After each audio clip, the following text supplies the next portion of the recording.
the principal of Kagumo High School, Dr. Cyrus Mwirege, the deputy principal, Mr. Kenyua, and Mr. Daniel Gitonga, the chair of the board and board members present here today, the president, the student president of this great Kagumo High School, Robert Irongo, the deputy and the entire cabinet of this school. You know, I am the spouse of the deputy president, so I know that we have a president to respect and a cabinet that has been operational. God bless you.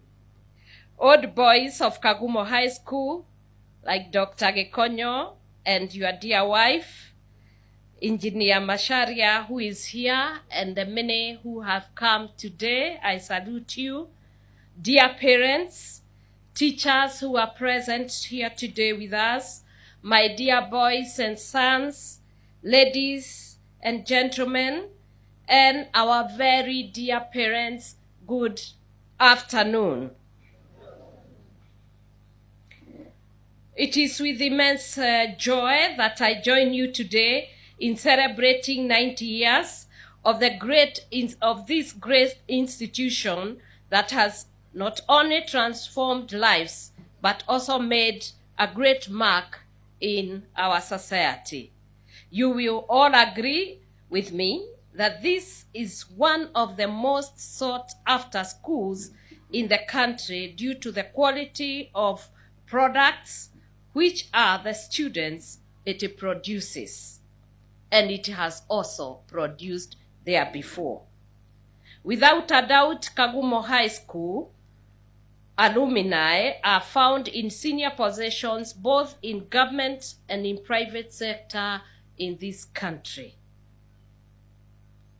Ladies and gentlemen, if Chief Wambogo Wamoigwa would wake up from the dead today, I am sure he would not regret giving out a land in this area of Keganjo for the relocation of this school.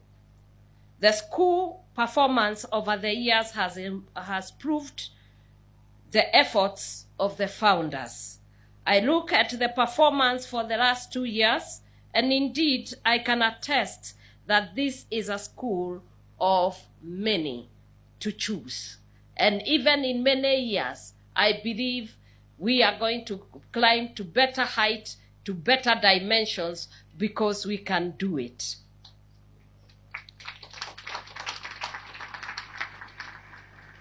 Ladies and gentlemen, a mean grade of 9.58 in 2022 and 9.77 in 2021 is evidence that the school is shaping great leaders of this nation.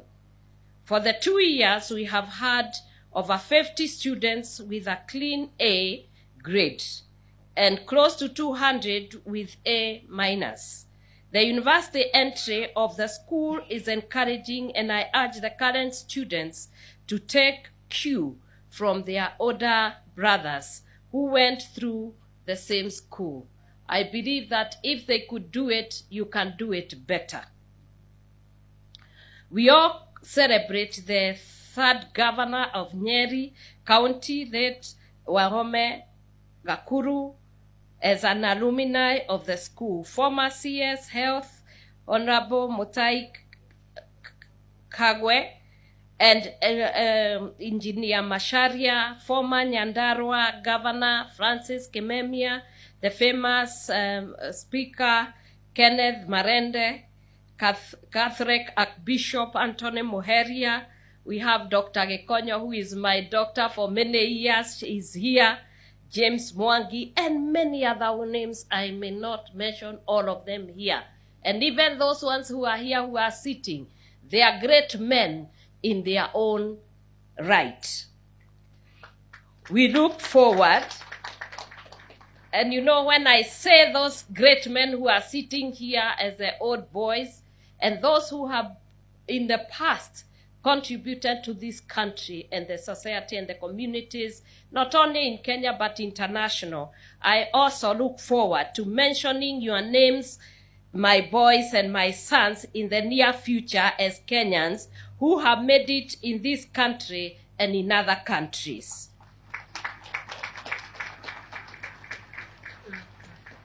Bishop Simon Mwangi, who works in my office and who is here with me, is an alumni of this school. He is the head of chaplaincy, outreach, and family values. So you can tell that Kagumo is producing all-round men.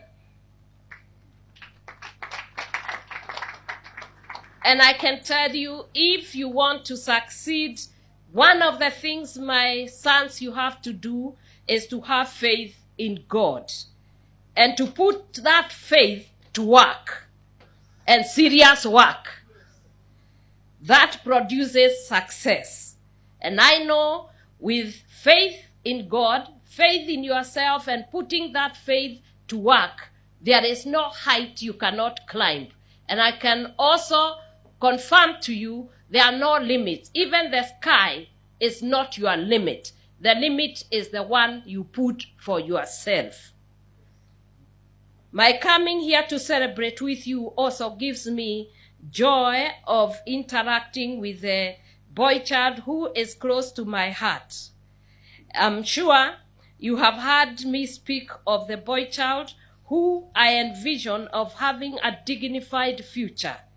The future starts here and is shaped by today, because what we do today will define what we'll be speaking about this in the future. From the Judges chapter 4 and 5, there was a woman who rose, and now I want to speak to you as a mother.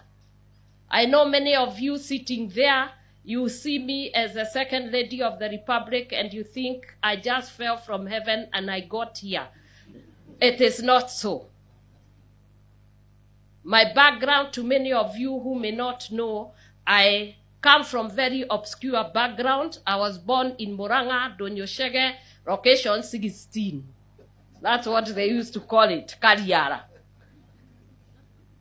And from there, we grew, and my father died when I was very young. And my mother was left with 8 children. And as a widow, she suffered many problems as we were growing up. By the time it was 2 years after my father died, everything had gone south for us. And we did not even have clothes to wear. We were wearing our father's shirts. And we would wear it from Monday to Sunday. We would go to the river, remove it, stay naked, wash it, and wait for it to dry. And from there, because we couldn't live with our grandmother, because the other grandmother had died earlier, my father was an orphan. And my mother's brothers did not want to stay with us. So we left there, Donyoshege, and we lived in Kiandutu. I'm a product of a ghetto. And here I am.